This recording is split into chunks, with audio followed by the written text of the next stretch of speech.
तो देखो बच्चों, अपना जो यूनिट चल रहा है और ये यूनिट है पी ब्लॉक एलिमेंट्स। आज हम इस यूनिट में जो टॉपिक डिस्कस करेंगे और ये टॉपिक है हमारा क्या, ऑक्सीजन फैमिली। इसी ग्रुप को बोला जाता है चाल्कोजेंस, मींस कोर फॉर्मिंग एलिमेंट्स। ऐसा इसलिए बोला जाता है क्योंकि जो ओर्स होते हैं उनमें मैक्सिमम ओर्स या तो ऑक्सीजन के साथ मींस ऑक्साइड के फॉर्म में है या फिर सल्फर के साथ सल्फाइड के फॉर्म में है, जैसे हेमेटाइट, मैग्नेटाइट। ओके, ठीक इसी तरह से आप देखोगे पायराइट्स जितने भी होते हैं ओर्स, वो किससे बने हुए हैं, सल्फर से। मैग्नेटाइट, हेमेटाइट ये ऑक्साइड ओर्स हैं, बॉक्साइट ऑक्साइड ओर है। तो इस तरह के बहुत सारे ओर्स आगे आप देखोगे जो है वो ऑक्सीजन या सल्फर के साथ बने होते हैं। अब हम आगे आते हैं कि अगर ऑक्सीजन की बात करें तो ये most abundant element on earth. अगर अर्थ का एक मोस्ट अबंडेंट एलिमेंट देखें तो वो ऑक्सीजन है, 46.6% by mass of earth crust. क्योंकि अगर हम सिलिकेट्स देखें, वाटर देखें, तो ये सब ऑक्सीजन के साथ बने हुए कंपाउंड्स हैं और इस तरह से अर्थ क्रस्ट का लगभग 46.6% बाई मास जो है वो ऑक्सीजन से बना है। और अगर हम एयर की बात करें तो एयर में 20.946% बाई वॉल्यूम ऑक्सीजन। बात समझ गए ना कि जो ऑक्सीजन है इस ग्रुप का मोस्ट अबंडेंट एलिमेंट है और इसका 46.6% बाई मास अर्थ क्रस्ट में है, ठीक है। और एयर में इसका है 20.946% बाई वॉल्यूम। ये है ऑक्सीजन का। इसमें एक एलिमेंट जो है वो है सिंथेटिक एलिमेंट, जो कि अभी जो है मॉडर्न रिसर्च में है और इसको बोलते हैं लिबरमोरियम। LV सिंबल है, एटॉमिक नंबर है 116, एटॉमिक मास है 292 और electronic configuration radon 5F14 6D10 7s2 7p4, ठीक है। तो इस तरह से कुल मिला के ये इसका कॉन्फ़िगरेशन है। बाकी मेंबर्स तो अभी हम इलेक्ट्रॉनिक कॉन्फ़िगरेशन में देखते हैं। मींस इसमें ग्रुप में जो मोस्ट अबंडेंट है वो और जो लीस्ट अबंडेंट है वो मैंने बताया। अब आते हैं इलेक्ट्रॉनिक कॉन्फ़िगरेशन। तो इनका जो जनरल इलेक्ट्रॉनिक कॉन्फ़िगरेशन है, ठीक है बच्चों, जो सब में मिलेगा जनरल इलेक्ट्रॉनिक कॉन्फ़िगरेशन वो है NS2Np4। समझ गए ना कि इनका जो जनरल इलेक्ट्रॉनिक कॉन्फ़िगरेशन है मींस आउटर मोस्ट ऑर्बिट का जो कॉन्फ़िगरेशन है वो है NS2Np4। इस तरह से कुल मिला के 6 इलेक्ट्रॉन्स हैं वैलेंसी सेल। एक एक करके देखते हैं। ऑक्सीजन O8, हीलियम 1s2 मतलब, और फिर इसके बाद है 2s2 2p4। ओके, तो इसके बाद आते हैं सल्फर, नियोन 10 तक हो गया एटॉमिक नंबर, फिर 3s2 3p4। फिर आ जाते हैं 18 ऐड करते हैं 34 सेलेनियम, तो 18 तक आर्गन 3d10 4s2 4p4, ठीक है। फिर है टेल्यूरियम 52, तो क्रिप्टॉन 36 और 10 ये हो गए 4d10 के 5s2 5p4। इसके बाद आता है पोलोनियम जो कि 32 का ऐड होगा 52 में, तो ये आता है पोलोनियम जो कि रेडियो एक्टिव एलिमेंट है और इसका कॉन्फ़िगरेशन होगा xenon 4F14 5d10 6s2 6p4। और फिर इसके बाद आ जाता है लास्ट मेंबर लिबरमोरियम जो कि radon 5F14 6d10 5 7s2 7p। ये है इनके इलेक्ट्रॉनिक कॉन्फ़िगरेशन। ओस सिटी पोल, OS, ठीक है, सिटी पोल, P पोलोनियम और लिबरमोरियम। इस तरह से कुल मिला के इसको रटने का है ओस सिटी पोल, है ना, पोलोनियम और लिबरमोरियम। इस तरह से कुल मिला के ये हैं 6 एलिमेंट इसके। फिर और आगे बढ़ते हैं। अब हम आते हैं इनकी फिजिकल स्टेट्स में। तो आप देखोगे कि जो ऑक्सीजन है वो नॉन मेटालिक एलिमेंट है और गैसियस स्टेट में मिलता है। इसके अलावा O3 के फॉर्म में भी मिलता है ऑक्सीजन, ठीक है। तो इस तरह से ये नॉन मेटालिक एलिमेंट है और गैसियस होता है। बाकी जो सल्फर है ऐसी है, ठीक है, मतलब जो सल्फर हो गए, सेलेनियम हो गया, मतलब सल्फर एसिड के फॉर्म में होता है, एसिड के फॉर्म में होता है। ये नॉन मेटालिक एलिमेंट है और सॉलिड स्टेट में होते हैं और मॉलिक्यूलर क्रिस्टल की फॉर्म में, समझ गए कि मॉलिक्यूलर क्रिस्टल होते हैं। तो इस तरह से, और टेल्यूरियम है, पोलोनियम है, ठीक है। टेल्यूरियम तो मेटेलॉइड है और जो पोलोनियम है ये लास्ट मेंबर Lv, वो दोनों क्या है, मेटालिक एलिमेंट है, सॉलिड। मतलब पोलोनियम एक प्योर मेटल है, टिपिकल मेटल, जबकि टेल्यूरियम मेटेलॉइड है, ठीक है। O2 है, एसिड है, ऐसी ये सब नॉन मेटालिक एलिमेंट। बस ये है कि O2 गैसियस स्टेट में है, बाकी सब सॉलिड है। ओके, ये तो था इनका फिजिकल स्टेट। इसके बाद आते हैं प्रॉपर्टीज में। तो एटॉमिक रेडियाई, तो देखो बच्चों इसकी हमें वैल्यूज न्यूमेरिकली नहीं याद रखना, बस ये याद रखना है कि इनका ऑर्डर क्या है। तो किसी भी ग्रुप में जब हम ऊपर से नीचे चलते हैं तो हर एक ग्रुप में आपने देखा है एटॉमिक रेडियाई इंक्रीज होती है, क्योंकि लास्ट इलेक्ट्रॉन एक नई ऑर्बिट में जाता है। तो ऑक्सीजन से बड़ा सल्फर, सल्फर से बड़ा Fe, Fe से बड़ा He और फिर Eo। आयोनाइजेशन एनर्जी की बात करें तो energy required for removal of last electron, तो जितना छोटा साइज उतनी ज़्यादा एनर्जी, और यही रीजन है कि सबसे ज़्यादा आयोनाइजेशन एनर्जी ऑक्सीजन की हुई, फिर सल्फर, SAT, EO, इसमें कोई एक्सेप्शन नहीं है। फिर आता है इलेक्ट्रॉन गेन इंथैल्पी। तो देखो बच्चों, इलेक्ट्रॉन गेन इंथैल्पी एक आइसोलेटेड एटम जब इलेक्ट्रॉन ऐड करता है या उसमें इलेक्ट्रॉन ऐड होता है तो जो भी एनर्जी चेंज होते हैं उसको हम बोलते हैं electron gain enthalpy. Maximum element के लिए इलेक्ट्रॉन गेन इंथैल्पी निगेटिव होती है और इस ग्रुप में सभी मेंबर्स की इलेक्ट्रॉन गेन इंथैल्पी निगेटिव है। लेकिन अगर आप इनमें देखें तो सबसे कम जो निगेटिव वैल्यू है वो ऑक्सीजन के लिए है और सबसे ज्यादा निगेटिव वैल्यू सल्फर के लिए। इसकी जो होती है आप देखोगे -200 किलो जूल पर मोल, ठीक है। फिर अगर हम इसके बाद चलें तो ये होती है 194 माइनस में, ठीक है। इसकी होती है -190, इसकी होती है -174 और इसकी है -141 किलो जूल पर मोल।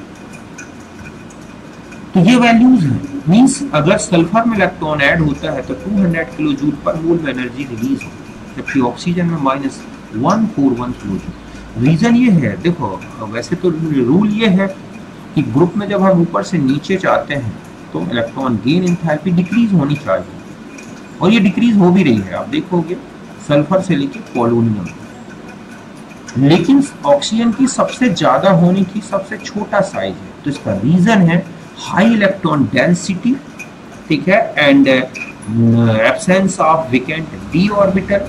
ये सब कुछ मिलके इनकमिंग इलेक्ट्रॉन को, तो p4 कॉन्फ़िगरेशन है और d ऑर्बिटल एब्सेंट है, तो जो इनकमिंग इलेक्ट्रॉन है जो ऐड होने आ रहा है वो रिपेल ज्यादा होता है और उतने अच्छे से ऑक्सीजन में अट्रैक्ट नहीं किया जाता, इसीलिए थोड़ा कम एनर्जी रिलीज होती है।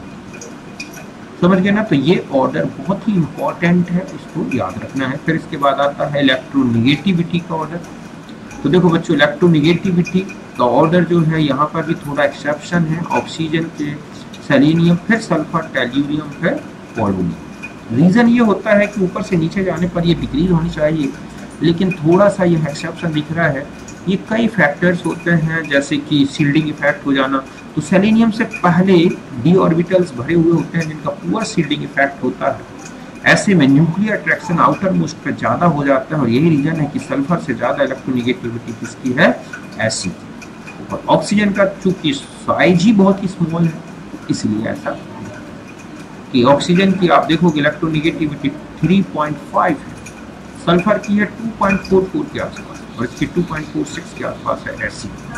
ये तो ये ऑर्डर्स याद रखने हैं। फिर हम आते हैं सल्फर ग्रुप के या ऑक्सीजन ग्रुप में ऑक्सीडेशन स्टेट। तो देखो बच्चों, इस ग्रुप में जो ऑक्सीडेशन स्टेट्स दिखती हैं, जो सबसे कॉमन है वो है +-2, जो ऑक्सीजन से लेकर टेल्यूरियम तक मिलती है। लेकिन ऊपर से नीचे चलें तो इलेक्ट्रोनिगेटिविटी डिक्रीज होने के कारण इस निगेटिव ऑक्सीडेशन स्टेट की जो स्टेबिलिटी है वो लगातार क्या होगी बच्चों, डिक्रीज होती है। सबसे स्टेबल ऑक्सीजन में ही मिलेगी क्योंकि मोस्ट इलेक्ट्रोनिगेटिव है, और ये किसी से भी जुड़े दूसरे नंबर में इलेक्ट्रोनिगेटिविटी आती है ऑक्सीजन की, तो ये किसी से भी जुड़े उसके इलेक्ट्रॉन अपने आप में अट्रैक्ट कर लेता है। उससे कम फिर सल्फर, फिर Ac, फिर T। ओके, तो इस तरह से अब आता है +2 ऑक्सीडेशन स्टेट। तो ये भी मिलती है ऑक्सीजन से लेके पोलोनियम तक, लेकिन ऑक्सीजन में +2 जो है बहुत ही कम स्टेबल है या बहुत ही रेयर, केवल फ्लोरीन के साथ ही मिलती है। बाकी मेंबर्स के साथ ऑक्सीजन कभी भी +2 नहीं करता। बाकी मेंबर में +2 ऑक्सीडेशन स्टेट मिलती है और इसकी जो स्टेबिलिटी है ग्रुप में नीचे की तरफ इंक्रीज होगी क्योंकि इलेक्ट्रोनेगेटिविटी डिक्रीज हो रही है। जैसे जैसे मेटालिक नेचर बढ़ेगा एलिमेंट्स में, हम जानते हैं पॉजिटिव ऑक्सीडेशन स्टेट्स स्टेबल होने लगती है। ओके, और ये स्टेट जो है प्लस या -2 जो है वो sp3 हाइब्रिडाइजेशन।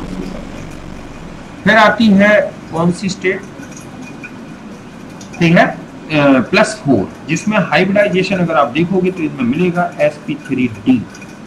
ओके, तो ये जो +4 ऑक्सीडेशन स्टेट है ये ऑक्सीजन में नहीं मिलती, सल्फर से लेके पोलोनियम तक मिलेगी, जिसमें चारों इलेक्ट्रॉन जो p ऑर्बिटल्स हैं उसके यूज होते हैं केमिकल बॉन्डिंग में।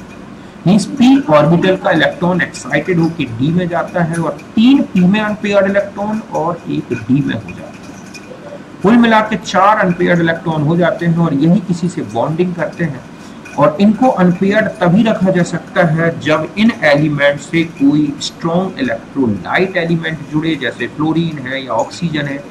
इसीलिए ये ऑक्सीडेशन स्टेट तभी मिलेगी जब इन एलिमेंट से ज्यादा कोई इलेक्ट्रोनेगेटिव एलिमेंट जुड़ता है, जैसे SO2 है, SeO2 है, या सल्फर के साथ देख लो, है ना, फ्लोरीन के साथ। तो इस तरह के कंपाउंड 4 स्टेट के मिलते हैं फ्लोरीन या ऑक्सीजन के साथ। अब आती है स्टेबिलिटी की बात, तो ऊपर से नीचे जाने पर ये स्टेबिलिटी बढ़ेगी क्योंकि इलेक्ट्रोनेगेटिविटी डिक्रीज होगी और पॉजिटिव स्टेट मेटालिक एलिमेंट में ज्यादा स्टेबल होती है। फिर नेक्स्ट होती है +6 जो कि sp3d2 हाइब्रिडाइजेशन से मिलती है सल्फर से टेल्यूरियम तक। लेकिन इसकी स्टेबिलिटी की बात करें तो सल्फर में ये सबसे ज्यादा स्टेबल है। ऐसा इसलिए बच्चों क्योंकि ऊपर से नीचे जाने पर आपको मैंने बताया था एक इनर्ट पेयर इफेक्ट मिलता है, जिससे ns इलेक्ट्रॉन इनर्ट होने लगते हैं। पुअर शील्डिंग इफेक्ट, अंदर की जो ऑर्बिटल्स हैं उनका पुअर शील्डिंग इफेक्ट के कारण इतना न्यूक्लियर अट्रैक्शन बढ़ जाता है कि d ऑर्बिटल जो है टाइटली अट्रैक्ट हो जाता है न्यूक्लियस की तरफ। तो केवल और केवल फिर इनके s इलेक्ट्रॉन मतलब p इलेक्ट्रॉन्स केवल बॉन्डिंग करते हैं, s नहीं करते। और यही रीजन है, और ये ग्रुप में नीचे की तरफ इनर्ट पेयर इफेक्ट लगातार बढ़ता है। तो सल्फर में तो नहीं है, लेकिन बाकी मेंबर्स में इनर्ट पेयर इफेक्ट के कारण उनके ns इलेक्ट्रॉन इनर्ट हो जाते हैं। और यही रीजन है कि जो +6 ऑक्सीडेशन स्टेट है वो नीचे की तरफ कम स्टेबल हो जाता है। ओके, तो ये है अलग अलग स्टेट्स इनकी। इसके अलावा अगर हम ऑक्सीजन की बात करें, ठीक है, तो ऑक्सीजन में आप देखोगे एक +1 भी मिलती है, जैसे O2 F2 में, है ना। ऐसे ही -1 भी मिलती है जैसे कि H2O2 में।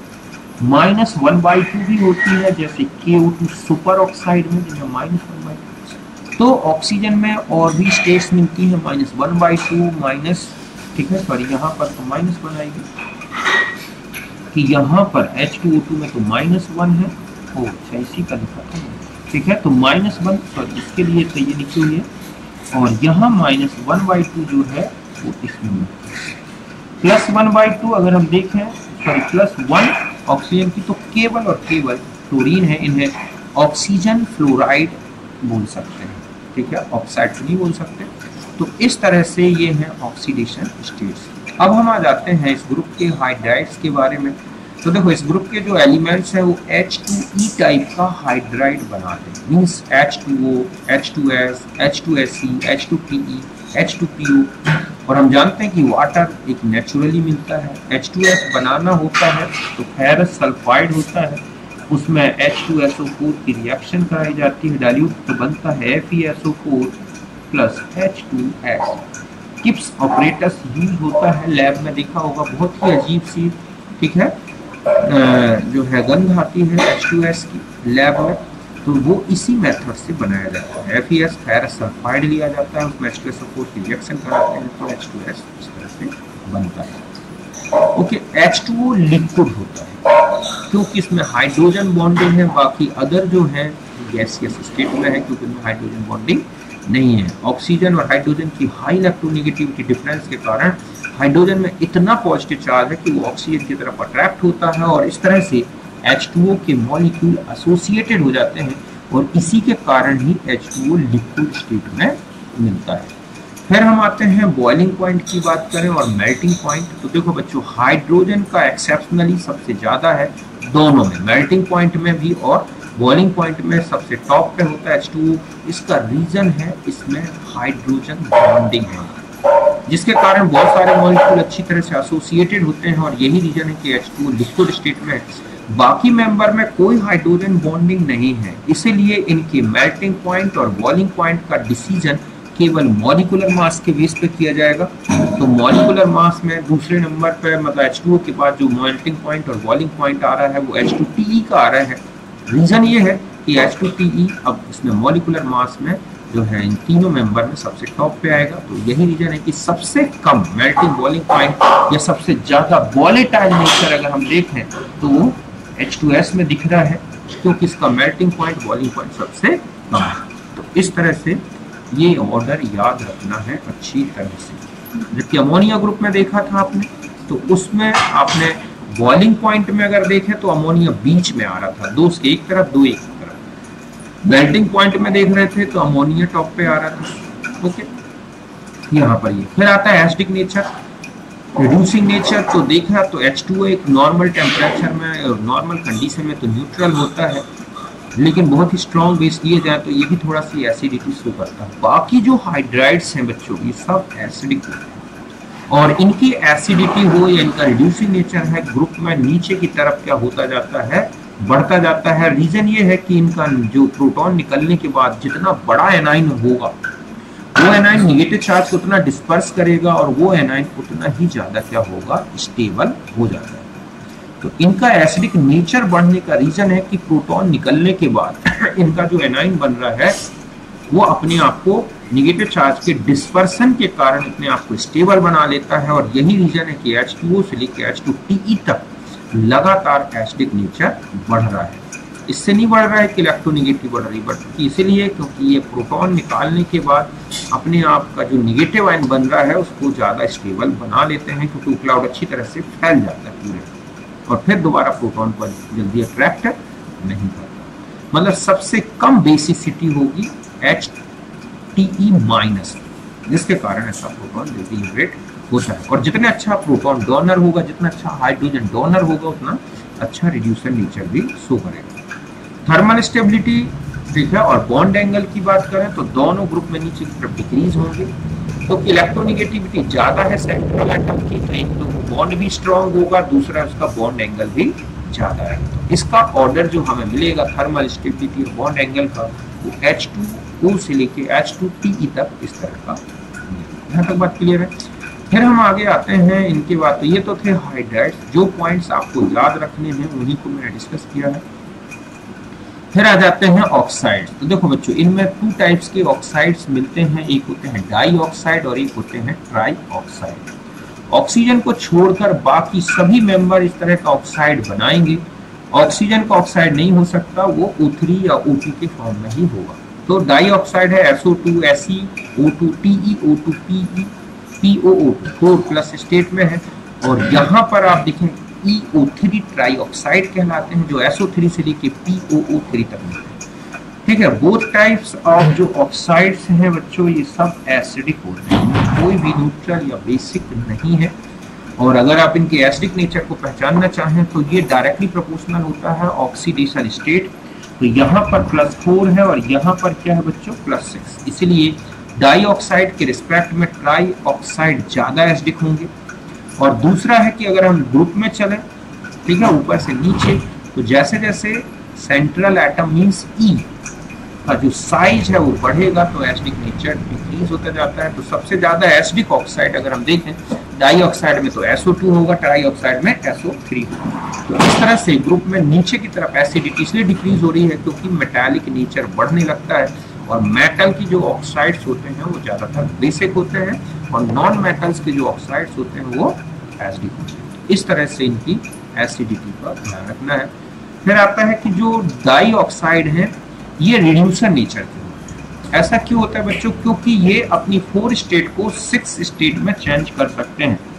SO2 SO3 में चेंज हो सकता है। यहाँ पर SO2 है, ये है हाफ O2, तो ये बन जाएगा SO3। तो यहाँ पर +4 स्टेट है और यहाँ क्या हो गई +6 स्टेट। तो +4 से जब ये +6 में चेंज होंगे तो ही एक रिड्यूसर होंगे।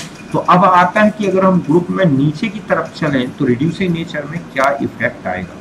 तो ध्यान रखें कि अगर हम ग्रुप में नीचे की तरफ जाएंगे तो +6 स्टेट की स्टेबिलिटी कम हो जाती है due to inert pair effect. इसीलिए एलिमेंट में 4+ से 6+ में जो चेंज होने की टेंडेंसी है वो थोड़ा सी कम है।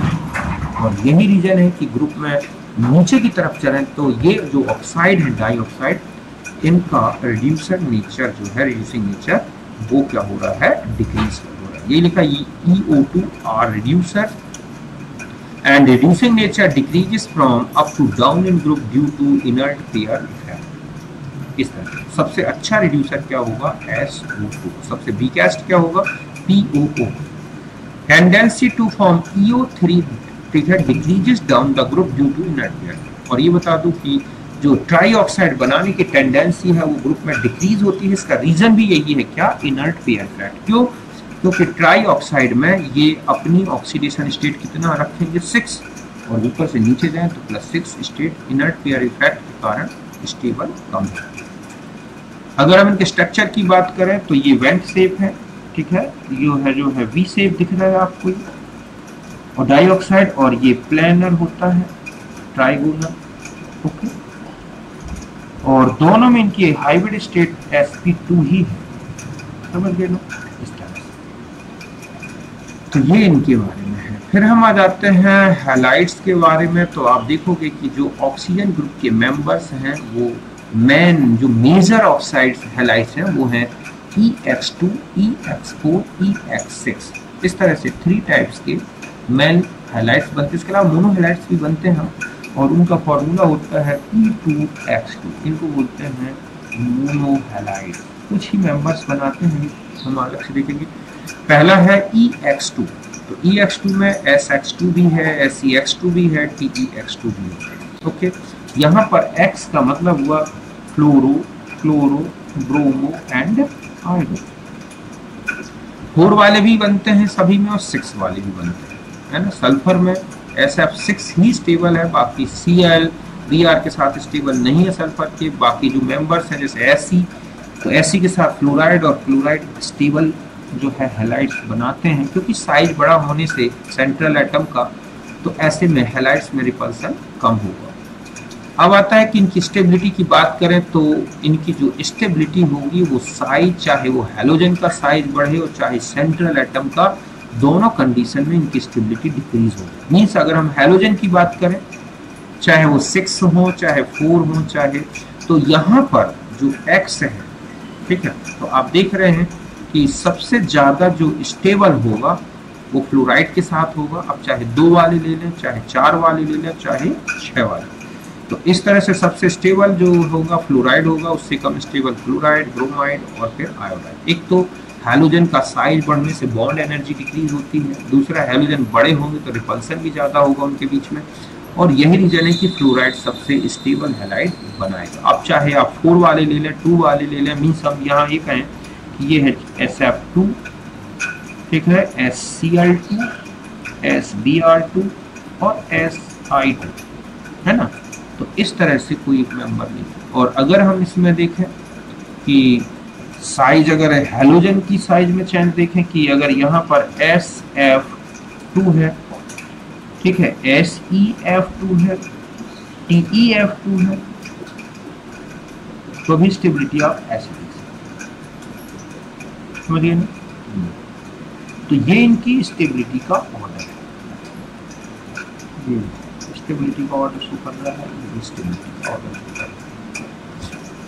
कोवेलेंट नेचर की बात करें तो डाई से टेट्रा और टेट्रा से हेक्सा हैलाइड तक लगातार कोवेलेंट नेचर बढ़ेगा बच्चों, क्योंकि फाजान्स रूल के अनुसार जितना ज्यादा प्लस ऑक्सीडेशन स्टेट उतना ही ज्यादा उसमें क्या होगा बच्चों, कोवेलेंट नेचर। तो अगर सेंट्रल एटम में यहाँ देखें तो +2 है, यहाँ देखें तो +4 है, यहाँ देखें तो +6 है, तो सबसे ज्यादा पोलराइजेशन जो है EX6 में होगा, और यही है कि सबसे ज्यादा ये कोवेलेंट नेचर का होगा। ठीक इसी तरह से अगर हैलोजन की बात करें तो बड़े हैलोजन में भी ज्यादा कोवेलेंट नेचर होगा। इस तरह से ये है SF6 not hydrolyzed and highly stable due to steric region, कि SF6 जो है सबसे स्टेबल हैलाइड है इस ग्रुप का, दूसरा हाइड्रोलाइज्ड नहीं होता। देखो हाइड्रोलाइज्ड कौन कौन नहीं होता, NF3, ठीक है, SF6, ये हाइलाइट्स हाइड्रोलाइज्ड नहीं होते। इसका रीजन ये है कि एक तो ये बहुत ही सल्फर फ्लोरीन से चारों तरफ स्टेरिकली हैंडल्ड हो जाता है, दूसरा है सल्फर में कोई वेकेंट ऑर्बिटल नहीं होती और इसीलिए वाटर डायरेक्ट सल्फर से अटैक नहीं करता, ना ही फ्लोरीन से, और यही रीजन है कि ये हाइड्रोलाइज्ड नहीं होता, थर्मली हाईली स्टेबल है। ओके, फिर देखते हैं कि एलिमेंट ऑल्सो फॉर्म मोनोहैलाइड, मैंने अभी आपको बताया था X2 टाइप के, जैसे कि Ac2Cl2 बनता है और ये डिसप्रपोर्शनेशन शो करते हैं, मतलब ये अपनी लोअर ऑक्सीडेशन स्टेट को हायर और लोअर में चेंज कर देते हैं। अब आता है स्ट्रक्चर की बात, तो यहाँ पर sp3 हाइब्रिडाइजेशन है और 2 लोन पेयर होने के कारण वी शेप होगा। sp3d है, इसमें एक ही लोन पेयर है जो कि इक्वेटोरियल पोजीशन में होगा और ये सीसाव स्ट्रक्चर रखते हैं, ठीक है, चाहे वो SF4 हो चाहे CF4 हो। और जो 6 हेक्सा हैलाइड्स हैं उनमें सेंट्रल एटम sp3d2 स्टेट में है और इनमें कोई लोन पेयर नहीं होता, इसलिए इनका जो स्ट्रक्चर है वो रेगुलर टेट्राहेड्रल होता है। ये हैलाइड्स के स्ट्रक्चर्स हैं। तो इसमें जो सबसे इम्पॉर्टेंट पॉइंट्स है वो सल्फर SF6 के बारे में है, ये नॉट हाइड्रोलाइज्ड, NF3 भी हाइड्रोलाइज्ड नहीं होता और इनकी स्टेबिलिटी मैंने बता दी, कोवलेंट कैरेक्टर बता दिया। फिर हम आ जाते हैं, एक मेंबर है इसमें डाई ऑक्सीजन। तो देखो बच्चों, इसकी डाई ऑक्सीजन मतलब है ऑक्सीजन, तो इसकी प्रिपरेशन तो पहली बात अगर लैब में देखी जाए तो KClO3 के डिकम्पोजिशन से बनता है।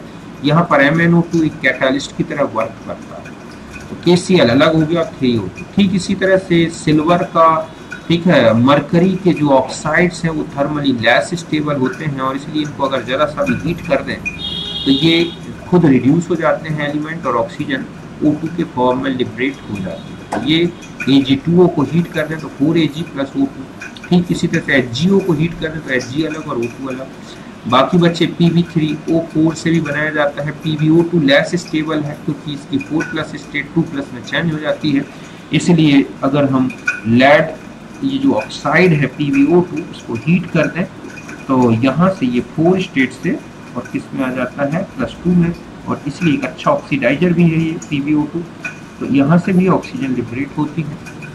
ठीक है, तो इस तरह से Pb3O4 इसमें भी PbO2 ही होता है जिसके डिकम्पोजिशन से ऑक्सीजन लिबरेट होती है। तो ये लैब में बनाई जा सकती है।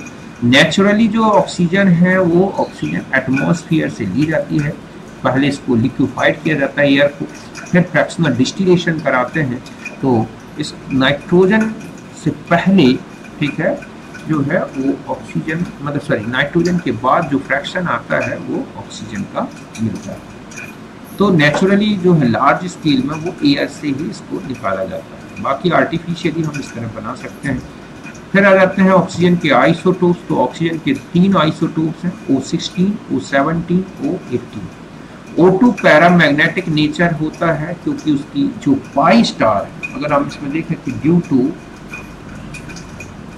प्रेजेंस ऑफ अनपेयर्ड, ठीक है, electrons in pi star orbitals, समझिए ना, ये जो पाई स्टार ऑर्बिटल्स हैं उनमें अनपेयर्ड इलेक्ट्रॉन्स होते हैं और इन्हीं की प्रेजेंस के कारण ही ये पैरामैग्नेटिक है। सॉल्युबिलिटी की बात करें तो 3.08 ml, ठीक है, dissolve in 100 ml of water at 293 kelvin 20 degree में, और ये ऑक्सीजन इतनी डिजॉल्व है वाटर में कि sufficient for marine and aquatic life, कि जो पानी में, ठीक है, समुद्री पानी हो या नदी का, इसमें जितनी ऑक्सीजन जो है एक्वाटिक लाइफ के लिए जरूरी है वो इस पर्याप्त है। 3.08 ml 100 ml ऑफ वाटर।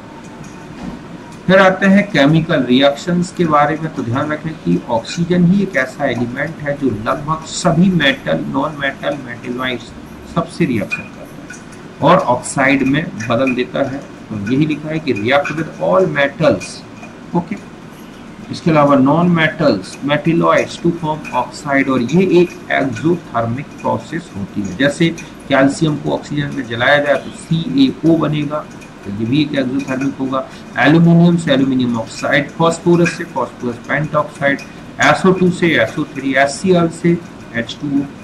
तो इस तरह से कंपाउंड्स हों चाहे एलिमेंट्स हैं, ऑक्सीजन लगभग सभी को ऑक्सीडाइज करता है और ये पूरी प्रोसेस एक्सोथर्मिक है। बस एक ही ऐसी प्रोसेस है ऑक्सीजन की जो एंडोथर्मिक है, N2O2 इक्वल टू 2NO का बनना, ये एक एंडोथर्मिक प्रोसेस है। नाइट्रोजन से डायरेक्ट ऑक्सीजन की रिएक्शन जो होती है बच्चों वो बहुत ही एंडोथर्मिक है, क्योंकि नाइट्रोजन में ट्रिपल बॉन्ड है और उसको ब्रेक करने के लिए जितनी एनर्जी चाहिए O2 के डबल बॉन्ड के से नहीं मिलती है, उससे बॉन्ड फॉर्मेशन उतनी लिबरेट नहीं होती। इसीलिए इस रिएक्शन को अगर हमें जारी रखना है तो हीट देनी है। फिर आते हैं टाइप्स ऑफ ऑक्साइड्स। तो देखो बच्चों, ऑक्साइड्स के टाइप्स बहुत इंपॉर्टेंट है और आता रहता है क्वेश्चन। एक होते हैं एसिडिक ऑक्साइड, ये ऑक्साइड ऑफ मेटल और non metal with higher oxidation state. Higher मतलब होता है जैसे +4, +5, +6, +7, +8। अगर किसी भी एलिमेंट चाहे वो मेटल हो या नॉन मेटल, ध्यान रखें अगर इनमें +4 से लेके +8 तक कोई भी ऑक्सीडेशन स्टेट दिखती है मेटल एटम की, तो वो हमेशा ही क्या होगा, एसिडिक नेचर का ऑक्साइड होगा। जैसे SO2 +4 है, SO3 +6 स्टेट में है, CO2 +4 में, N2O5 +5 में है, Mn2O7 आप दिख रहे हैं Mn की +7 है, CrO3 +3 है, V2O4 +4 है, VO2 +4 है, Cl2O7 +7 है ना।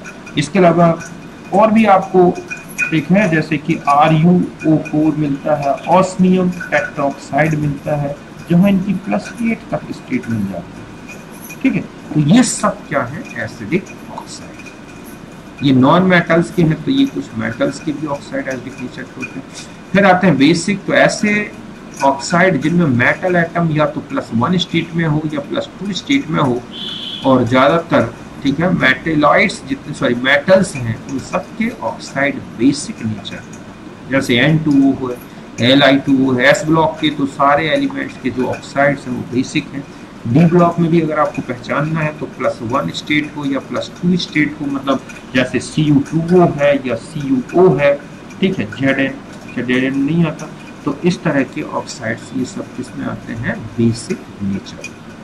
नॉर्मल या न्यूट्रल ऑक्साइड की बात करें तो न्यूट्रल में आते हैं ये 4-5 ऑक्साइड, CO, NO, N2O और H2O। ठीक है, इन्हें याद कर लेना है। एम्फोटेरिक में ज्यादातर +3 स्टेट वाले ऑक्साइड हैं, कुछ मेटल के कुछ नॉन मेटल, जैसे BeO है ना, Al2O3, Ga2O3, AS2O3, Sb2O3, ZnO, SnO, SnO2, PbO2, ये सब के सब एम्फोटेरिक ऑक्साइड है, मींस ये एसिड में भी डिसॉल्व हो जाते हैं और बेस में। एसिडिक ऑक्साइड बेस में डिसॉल्व होते हैं, बेसिक ऑक्साइड एसिड में डिसॉल्व होते हैं।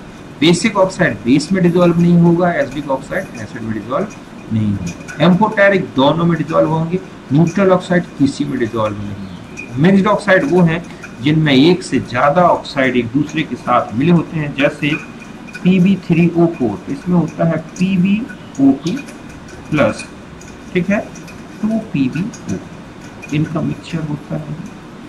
ठीक है, इसमें होता है MgO प्लस Al2O3, ठीक इसी तरह से ZnO प्लस Al2O3, ये होता है FeO प्लस Fe2O3 का मिक्सचर, ये होता है MnO प्लस, ठीक है, मतलब 2MnO प्लस MnO2।